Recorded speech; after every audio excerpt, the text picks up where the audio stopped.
Vamos orar.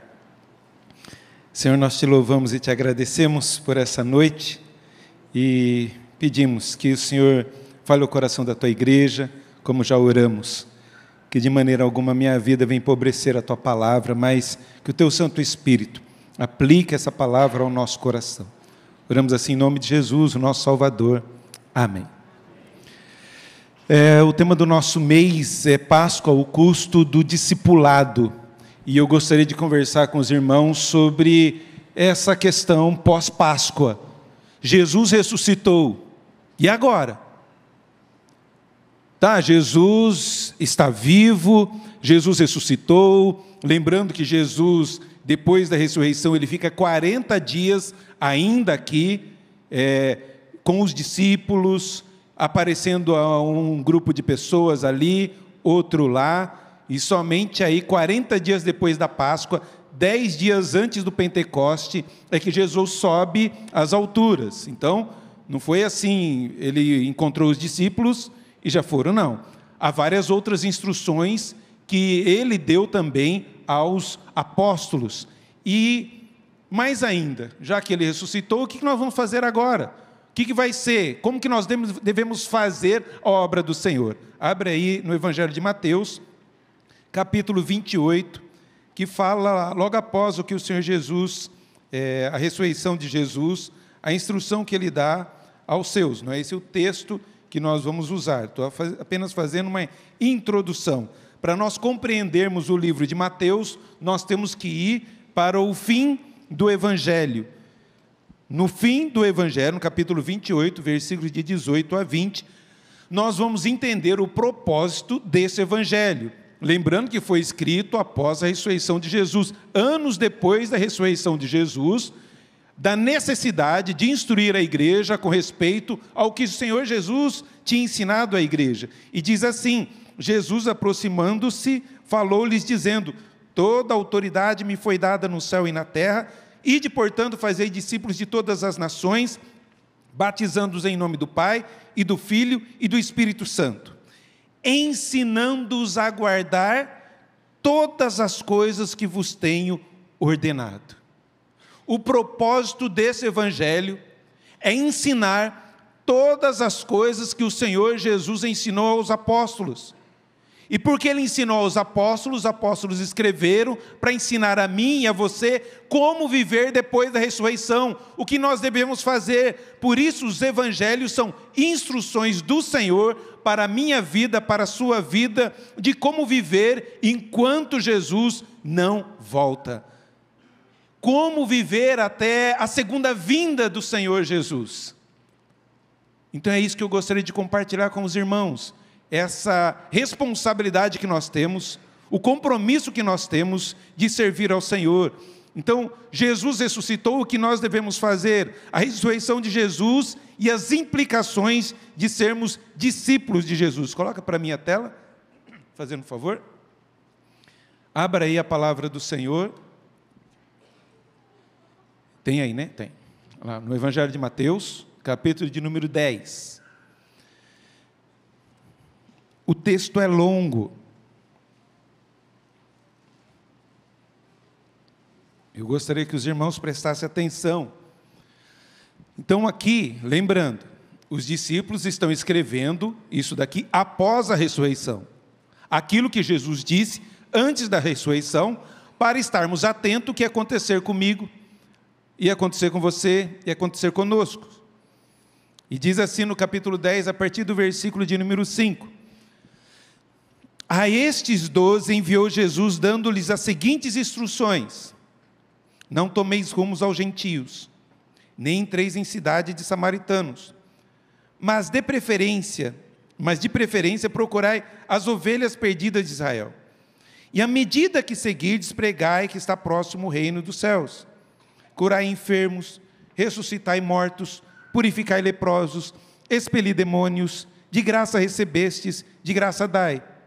Não vos proveis de ouro, nem de prata, nem de cobre nos vossos cintos, nem de alforje para o caminho, nem de 2 túnicas, nem de sandálias, nem de bordão, porque digno é o trabalhador do seu alimento. E se qualquer cidade ou povoado em que entrardes, indagai quem neles é digno, aí ficai até vos retirardes. Ao entrar na casa, saudai-a. Se com efeito a casa for digna, venha sobre ela a vossa paz. Se porém não for, torne para vós outros a vossa paz. Se alguém não vos receber, nem ouvir as vossas palavras, ao sairdes daquela casa ou daquela cidade, sacudi o pó dos vossos pés. Em verdade vos digo que menor rigor haverá para Sodoma e Gomorra, no dia do juízo, do que para aquela cidade. Eis que eu vos envio como ovelhas para o meio de lobos. Sede, portanto, prudentes como as serpentes e simples como as pombas. E acautelai-vos dos homens, porque vos entregarão aos tribunais e vos açoitarão nas suas sinagogas. Por minha causa sereis levados à presença de governadores e de reis, para lhes servir de testemunho, e eles aos gentios. E quando vos entregarem, não cuidais em como ou o que haveis de falar, porque naquela hora vos será concedido o que haveis de dizer. Visto que não sois vós o que falais, mas o Espírito do vosso Pai é quem fala em vós. Um irmão entregará à morte outro irmão, e o pai ao filho, os filhos haverá que se levantarão contra os progenitores e os matarão. Sereis odiados de todos por causa do meu nome. Aquele, porém, que perseverar até o fim, esse será salvo. Quando, porém, vos perseguirem numa cidade, fugi para outra, porque em verdade vos digo que não acabareis de percorrer as cidades de Israel, até que venha o Filho do Homem. O discípulo não está acima do seu mestre, nem o seu servo acima do seu senhor. Basta ao discípulo ser como o seu mestre, e ao servo como o seu senhor.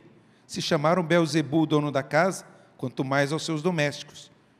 Portanto, não os temais, pois nada há encoberto, que não venha a ser revelado, nem oculto que não venha a ser conhecido. O que vos digo às escuras, dizei à plena luz. E o que se vos diz ao ouvido, proclamai dos eirados. Não temais os que matam o corpo, e não podem matar a alma. Temei antes aquele que pode fazer perecer no inferno, tanto a alma como o corpo.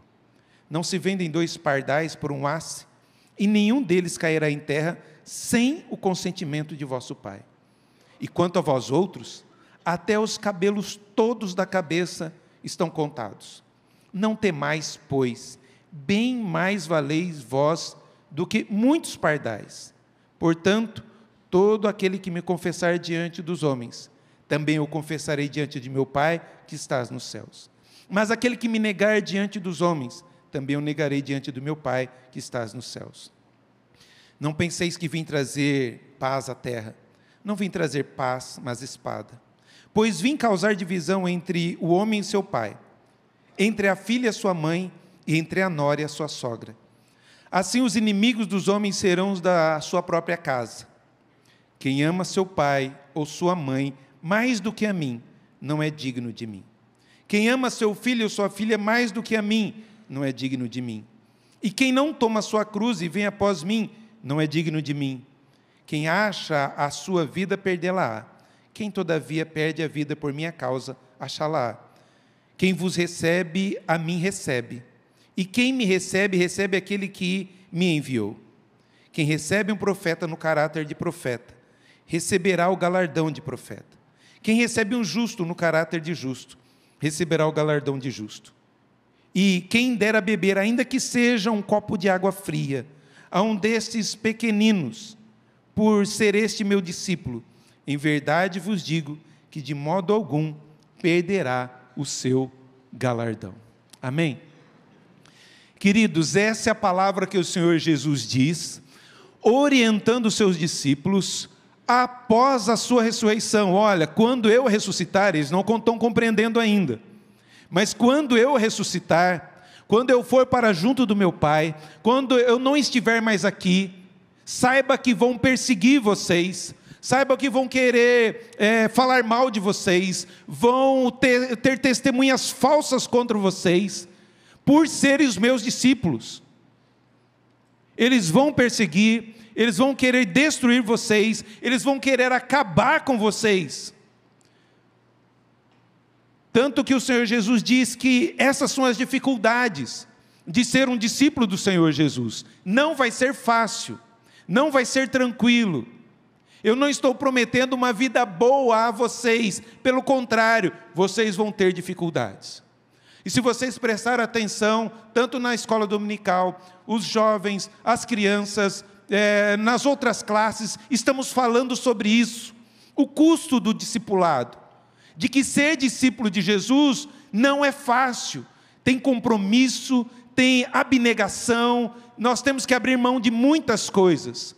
No entanto, há recompensas, há bênçãos, há coisas eternas, que não podem ser destruídas. E ele fala aqui tanto dos estímulos, quanto também das recompensas. Vocês vão receber um galardão, é algo eterno. A nossa vida está segura em Deus. Não temas, porque contigo eu estou, das minhas mãos quem pode arrancar-te? Há várias promessas, que no meio das dificuldades e lutas, o Senhor nos dá a mim e dá a você. O que eu vou dizer a você aqui, não tem nada de novo, é apenas reforçando aquilo que o Senhor Jesus já disse a nós, que está registrado aqui, está claro aqui. Lembrando, no final do livro, no final do Evangelho, ele instrui para eu ensinar a vocês tudo aquilo que ele já disse.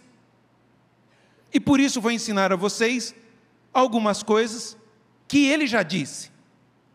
Disse a você, disse a mim, e por isso nós vamos caminhar nesse texto. O que aguarda um discípulo de Cristo?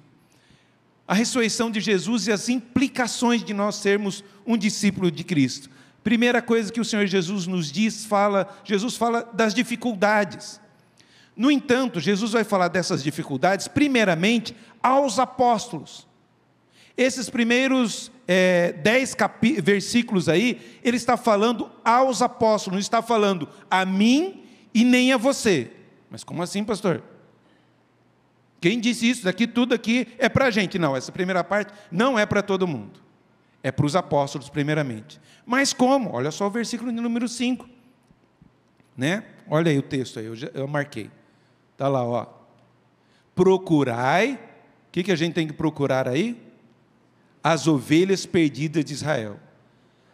Isso aqui não é para mim nem para você. Eu tenho que ir lá em Israel e pregar para aquelas ovelhas lá. Não.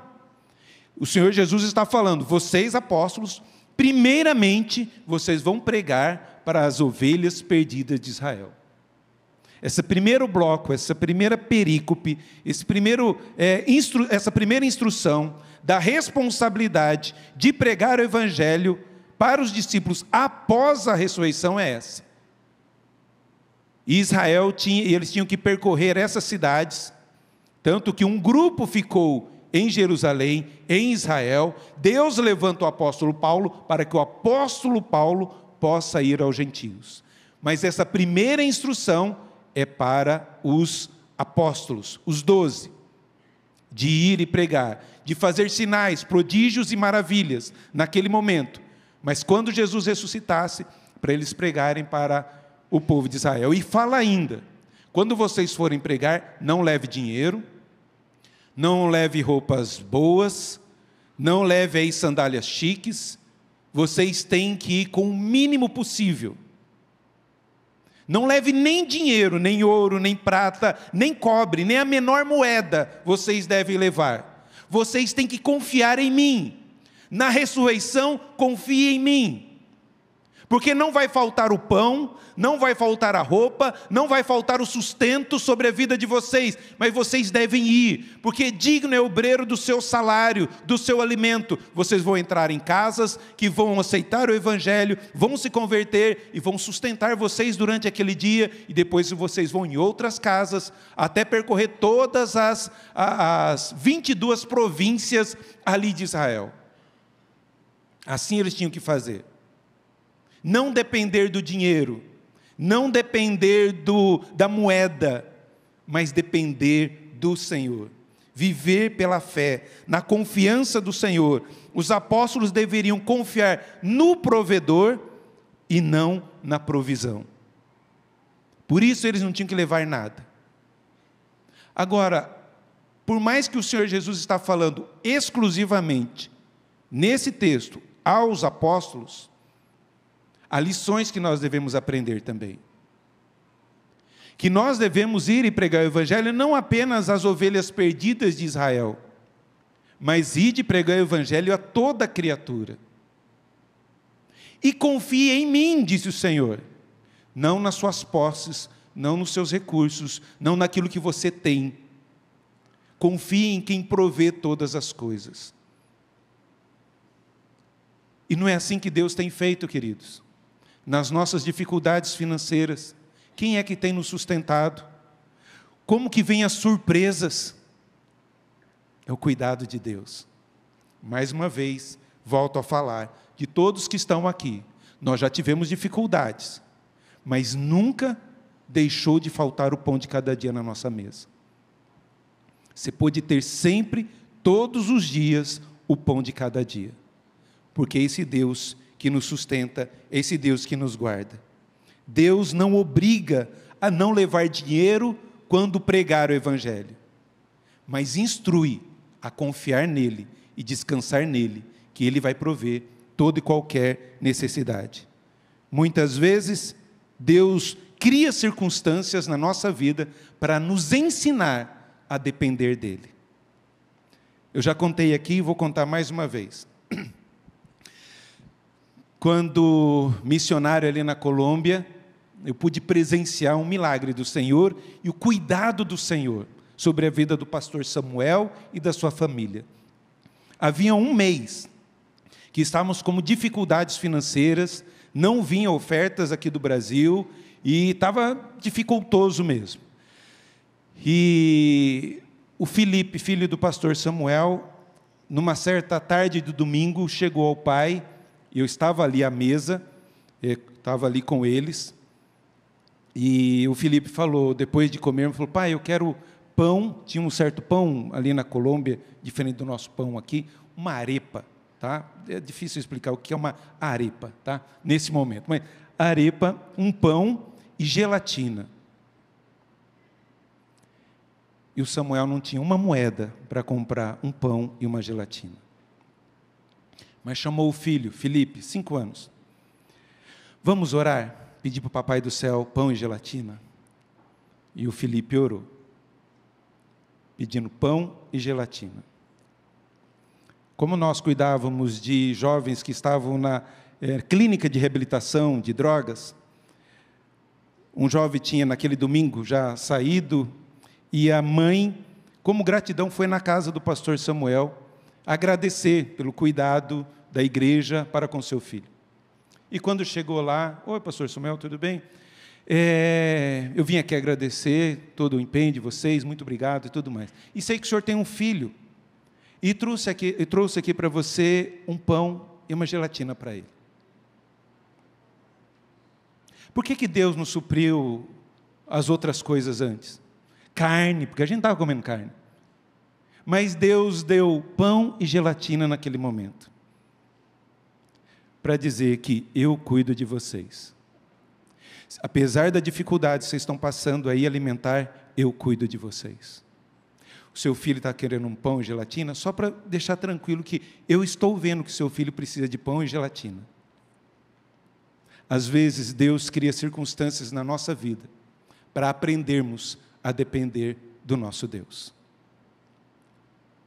Por isso, essa lição da primeira parte, essas dificuldades que nós vemos na vida de um discípulo. Diferente dos apóstolos, nós também vamos ter dificuldades. Ele não está falando para deixar o nosso dinheiro, largar tudo e ir atrás, não. Mas o que o Senhor está dizendo, confie em mim, que eu vou cuidar de vocês. Segunda lição que a gente aprende nesse texto aqui, não só as dificuldades, mas também as perseguições. Há 2 blocos nesse texto aqui que fala das perseguições e as maiores dela, dentro de casa. Vocês depois podem olhar aí esses dois blocos, dos versículos 16 a 23 e 34 a 39, disso que está acontecendo, dessas perseguições. Jesus usa para ilustrar primeiramente 4 animais para dizer o que está acontecendo. E ele diz aí: eis que eu vos envio. Quem que está enviando? É Deus. Eu estou enviando vocês para os campos verdejantes, para as águas tranquilas, é isso que está dizendo o texto aí? Eu estou envio como ovelhas para o meio de lobos. O que o lobo come? Ovelha. Mas quem está enviando é o Senhor. Então, o que ele está dizendo? Olha, parece loucura, parece suicídio, mas confie em mim. Lembra de Daniel na cova dos leões? Confie em mim, você pode estar no meio dos leões, mas eu vou te proteger e te cuidar de você. Ainda que você ande pelo vale da sombra da morte, eu sou o bom pastor que te conduz até lá. Você vai ter dificuldades. E é isso que o Senhor Jesus está falando. Eu estou enviando vocês no meio de lobos. Para quê? Para brigar com lobos? Para discutir com lobos? Não!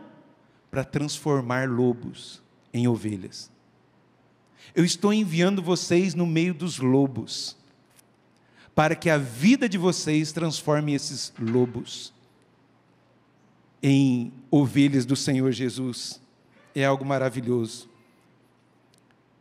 Nós somos enviados no meio dos lobos não para tirá-los do covil, mas Deus nos envia para transformá-los, de pessoas vorazes em servos consagrados diante do Senhor. E nós vamos sair daqui e vamos de volta. Vamos sair do redil aqui e vamos de volta no meio dos lobos. Amanhã, pela manhã, no seu trabalho, na sua escola, na sua faculdade, você vai estar no meio de lobos. Para quê? Para discutir com eles? Para brigar com eles? Não.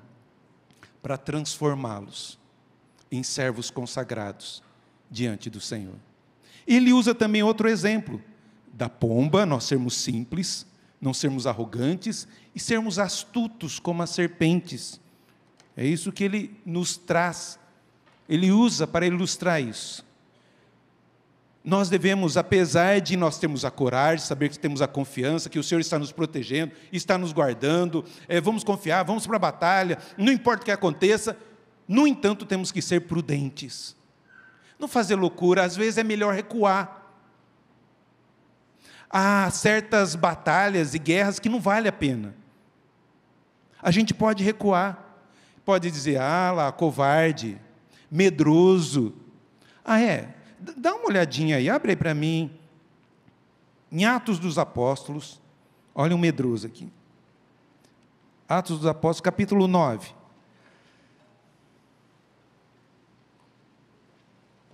Será que ele foi medroso ou prudente? O apóstolo Paulo se converte e já começa a pregar para tudo quanto é lugar, nas sinagogas, em vários lugares, as pessoas começam a achar estranho e tentam matá-lo. Já estão querendo matar o apóstolo Paulo logo aqui no capítulo 9. E no versículo de número 23. Decorridos muitos dias, os judeus deliberaram entre si tirar-lhe a vida do apóstolo Paulo. Porém, o plano deles chegou ao conhecimento de Saulo. Dia e noite guardavam também as portas para o matarem. Lembrando, as cidades eram muradas. Estavam esperando ele passar pela porta principal da cidade para prendê-lo e matá-lo. Mas o que os amigos deles fizeram? Mas os seus discípulos tomaram-no de noite, colocaram no cesto e desceram-no pela muralha. Por que ele não enfrentou? Vou morrer por Jesus, hein? Estou aqui disposto a morrer. Vou enfrentar todo mundo aí. Mas Paulo, eles vão tirar a sua vida. Não interessa, vou morrer. Não era o momento. E por isso, ele se esconde num cesto e desce o muro.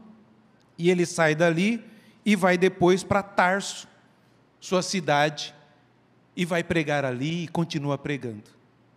Depois, sim, o Ágapo diz para ele que, olha, pega um cinto, amarra o apóstolo Paulo e diz: assim vai acontecer se você for para lá.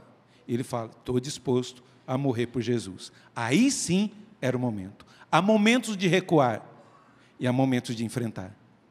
E nós vemos aqui essas perseguições que o apóstolo Paulo enfrentou. E a gente aprende com isso, que nós devemos ser simples como as pombas, mas astutos como as serpentes.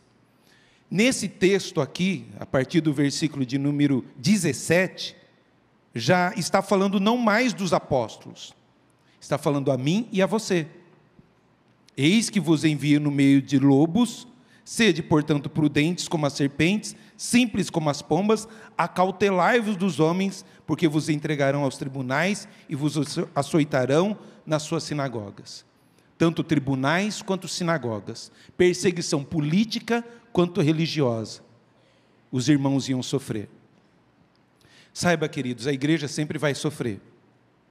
O nosso sofrimento aqui no Ocidente é de nível bem baixinho. É de ofensas, zombarias, um cancelamento ali, outro acolá, uma pichação. Sabe que já picharam os vídeos da igreja aqui uma vez. É uma pichação. Nas redes sociais, quando a gente tinha o culto, aparecia gente zombando e tudo mais. Essa é a nossa perseguição. Uma perseguição branda, sem dificuldade. Mas o Senhor Jesus nos chama e mostra que nós temos outras perseguições, além dessas, né? Aí fala perseguições familiares, e fala ainda: se você amar o seu pai ou sua mãe mais do que a mim, se você amar o seu filho mais do que a mim, não é digno de mim. O que isso quer dizer? Poxa, mas eu amo tanto a minha esposa, e amo também o Senhor, mas quando a gente vê o filho ali, doente ou em perigo, a gente não corre atrás. O que ele está querendo dizer é: entre Cristo ou negar a Cristo, você continua em casa ou não? Você continua servindo ao Senhor ou não? Para ficar com a minha família, eu preciso negar a Cristo. É isso que ele está falando. Eu lembro de um jovem que começou a namorar uma menina que não era da igreja, e o namoro estava indo bem, até que a menina falou com ele: olha, você vai muito à igreja. Ou a igreja, ou Jesus, ou eu.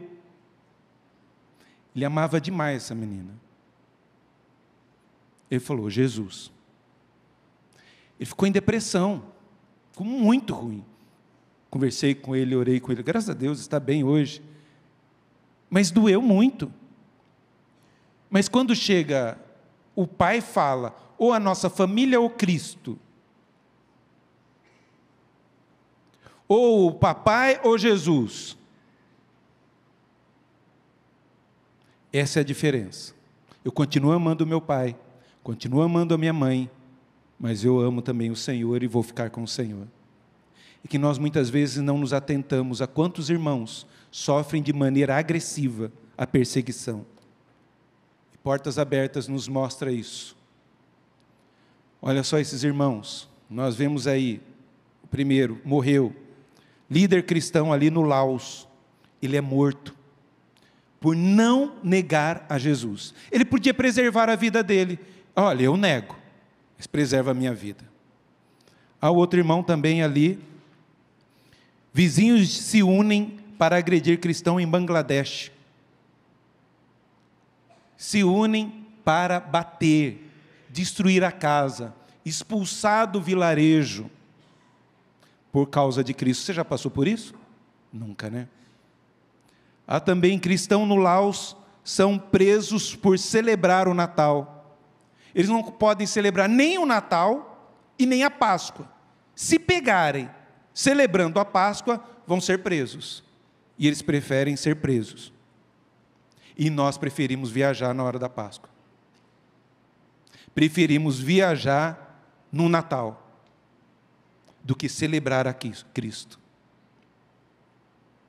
Porque nós somos uma igreja confortável. Na igreja confortável, o louvor é sempre para a gente. Na igreja perseguida, na igreja confortável, o louvor sempre fala de conquistar, de ter, de possuir, de determinar. Na igreja perseguida, eles adoram só a Deus. Somente a Deus. Há mais uma irmã aqui, ó. Cristã, perde marido e filhos por amor a Jesus no Irã. A mulher recusou a negar Cristo e foi expulsa de casa. Ou a nossa família ou Cristo. Eu prefiro Cristo. E foi expulsa de casa. E nós reclamamos ainda muita perseguição aqui da igreja, pastor. Nossas ideologias aí, a política vai fechar a igreja. Já fecham. E a gente nem chora por causa disso. O Senhor Jesus disse que isso ia acontecer. Louve a Deus e agradeça a Deus por esses irmãos que sofrem no nosso lugar. Porque se fosse eu, aqui no Brasil, nega Jesus, senão a Bilu morre. Eu morrer ainda a gente consegue. Minha esposa, nega Jesus, senão seu filho morre. É muito sério isso, gente. A gente anda muito confortável no Evangelho. Eu convido, entra no site de Portas Abertas. Ore todos os dias por esses irmãos que sofrem no nosso lugar, porque a igreja sempre vai ser perseguida, a igreja sempre vai sofrer por causa do Evangelho de Cristo. Que Deus tenha misericórdia de nós, nos ajude a viver o verdadeiro cristianismo. Adorar a Deus por aquilo que Ele é, não por aquilo que Ele me dá, porque tudo vai bem. Porque tudo vai bem, então agora eu vou louvar ao Senhor. Cuidado, o que nos afasta de Deus na igreja confortável não são as lutas, mas o conforto. Porque as lutas nos fazem chegar aos pés do Senhor. O conforto faz eu me afastar, curtir a vida, viver, esquecer de orar, esquecer de ofertar para aqueles que realmente necessitam. A gente pensa em nós mesmos. Que Deus tenha misericórdia de nós, queridos. Há uma terceira lição aí. No entanto, apesar, das dificuldades e da perseguição, o que o Senhor Jesus falou? Eu estou enviando. Não é Ele que está enviando? Se é Ele que está enviando, calma, fique tranquilo, não temas. Você não vai perder a sua vida sem o meu consentimento. Eu vou autorizar. Eu vou permitir.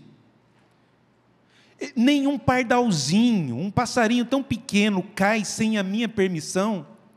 E assim também, ninguém vai tocar em você sem a minha permissão. Eu estou falando de discípulos verdadeiros, não estou falando de malandro. Ô pastor, estou sendo perseguido no meu trabalho. Poxa vida, viu? Mas também só faz coisa errada. Só quer enganar o patrão, é reclamão, só dá problemas. Aí vai dizer, o diabo está me perseguindo aqui na empresa. Não é o diabo, é que você é malandro mesmo. Estou falando aqui de crentes, discípulos verdadeiros do Senhor Jesus. Que quando a perseguição vir, não temas. Hoje eu estava conversando com uma irmã que está sendo perseguida por fazer bem o seu trabalho. Não temas. Ele reforça isso. Desse Deus que nos guarda, esse Deus que nos protege. Portanto, discípulo de Cristo, vocês não estão sozinhos, vocês não vão ser abandonados nessa vida.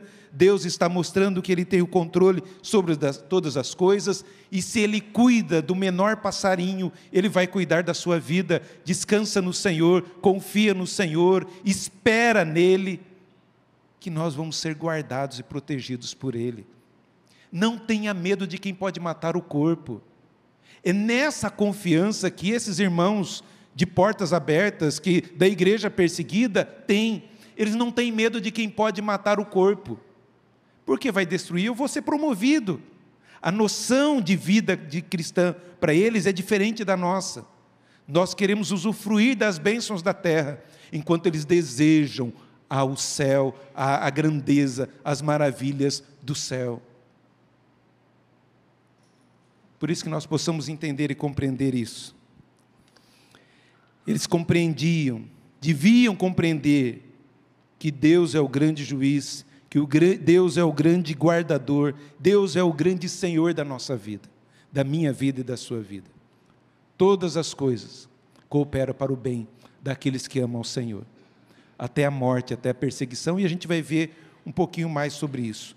Toda a autoridade me foi dada no céu e na terra. Portanto, vão. Eu estou enviando. Eu vou estar na retaguarda. Se qualquer coisa acontecer, eu estou junto e eu resolvo. Eu entro na frente. Mas agora vocês têm que caminhar. Não temas. Deslumbra aí as lutas e perseguições contra a nossa igreja, contra o nosso país, contra o cristianismo. Não tenham medo. Eu estou enviando vocês no meio de lobos. E se alguma coisa acontecer, eu estou na retaguarda e vou estar com vocês. Essa é a promessa, essa é a confiança. E por último, ele fala das recompensas. Fala de galardão. O que é galardão? É uma recompensa. Agora, como que é essa recompensa? Eu não sei. Vai ser um privilégio ter esses galardões. Mas a Bíblia não especifica, parece que vai ter uma categoria de pessoas que vão ter mais galardões. Eu não sei o que significa isso, mas uma coisa eu sei, que Deus vai recompensar. E eu, coisa minha, a maior recompensa nossa é estar aos pés do Senhor Jesus. Se for algo material, e se é algo material, eu não sou digno de receber, eu vou entregar aos pés de Jesus. São bênçãos eternas, que nós só vamos usufruir no céu. Por isso, não desanime, apesar das dificuldades, das perseguições, eu vou estar com vocês e vou recompensar vocês com galardões. Não busque o Senhor por causa do galardão. O galardão vem porque eu confio no Senhor. E porque eu confio no Senhor, Ele vai dar a recompensa. E a minha maior recompensa será estar na presença do meu Senhor e Salvador, Jesus Cristo. Os apóstolos, eles viveram nessa fé, nessa confiança, de que não importa o que aconteça, posso perder isso ou aquilo, a própria vida, mas eu sei que eu vou estar com o Senhor. Eles morrem de forma terríveis, mas não desistiram e não negaram o Senhor Jesus. Aí diz que a forma que os apóstolos morreram, Pedro ia ser crucificado pelos romanos, e ele fala, eu não sou digno de ser crucificado como o meu Senhor, me crucifiquem de ponta cabeça. Nós vemos aí Simão o Zelote, André, Filipe, Tiago foi apedrejado, o Tiago justo foi cortado à espada, Tadeu foi decapitado, Mateus foi também morto à espada, Tomé à lança, Paulo decapitado, cortaram a cabeça de Paulo, Bartolomeu também, Matias foi queimado vivo, e João foi deixado na ilha de Patmos. Alguns dizem que ele sai da ilha de Patmos e volta para Éfeso, onde ele morre em sua casa. Mas eles não tiveram vida fácil. Foi uma dura batalha. E ao exemplo desses homens e mulheres que andaram com o Senhor Jesus, apesar das dificuldades e das perseguições, vamos confiar no Senhor, que Ele está conosco. Vamos fazer a obra do Senhor, Ele nos envia no meio de lobos. Não pense que vocês vão para um mar de rosa, gente. Vocês vão sair daqui e já vai começar de novo. Mas tem de bom ânimo, eu venci o mundo, confie em mim, eu vou estar na retaguarda. Vamos viver uma vida menos medíocre e mais compromissada. A ressurreição nos traz essa esperança, porque Ele ressuscitou, há uma esperança, e ainda que venham destruir o meu corpo, eu vou estar na presença do Senhor, e essa é a minha maior e maravilhosa recompensa. A bênção maior é essa. Glória a Deus por isso. Aguente firme a luta, aguente firme as tensões, aguente firme as censuras familiares, do governo.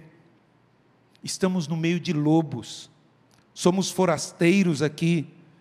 Cristo não morreu para dar facilidades, Ele mostrou que nós teríamos dificuldades, mas Deus prometeu também que estaria conosco. Não estamos sozinhos, Deus é soberano, está comigo, está com você até o último dia, e um dia estaremos para sempre com o Senhor. Essa é a nossa esperança. Dependa do Senhor. Toda boa dádiva e todo dom perfeito vem do Senhor, dependa dEle, senão você vai se frustrar nesse mundo. Confie na soberania do Senhor, Ele é soberano, Ele vai cuidar de você, da sua vida, da sua família. Tem esperança da vida eterna. É para isso que Ele nos chamou. Por isso não importa o que aconteça, coisa boa ou ruim, se estamos com o Senhor, é céu ali. Vamos confiar nisso. E Ele já venceu, e se Ele venceu, podemos também vencer. Vamos cantar isso? Vencendo, vem Jesus. Ele está vindo, e Ele já venceu, e Ele vai voltar a segunda vez, para nos encontrar fiéis, firmes na presença do nosso Deus. É o hino, que número que é? 147, vencendo, vem Jesus. Vamos colocar em pé.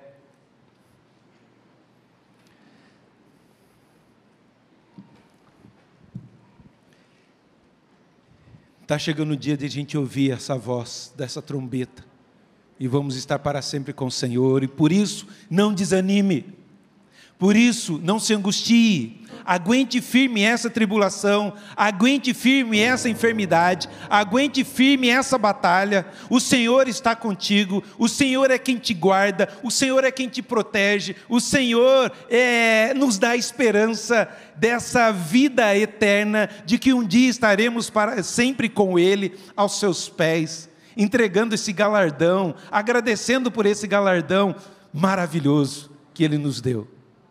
Não desanime. Temos dificuldades, temos perseguições, mas temos o que? Estímulos. Temos um Deus soberano que cuida de nós. Temos um Deus soberano que nos guarda, que nos conhece, conhece as nossas lágrimas, conhece as nossas orações. Hoje ouvimos pela manhã uma esposa orando pela família, pela conversão do esposo, e hoje pode estar aqui na casa do Senhor, e ela disse: Deus sempre ouviu as minhas lágrimas. Deus não esquece das nossas lágrimas. Está demorando, eu sei, mas espere no Senhor, pois ainda você vai louvar por esse motivo. Descanse no Senhor, e o mais Ele fará. Vamos cantar isso com alegria, vencendo vem Jesus.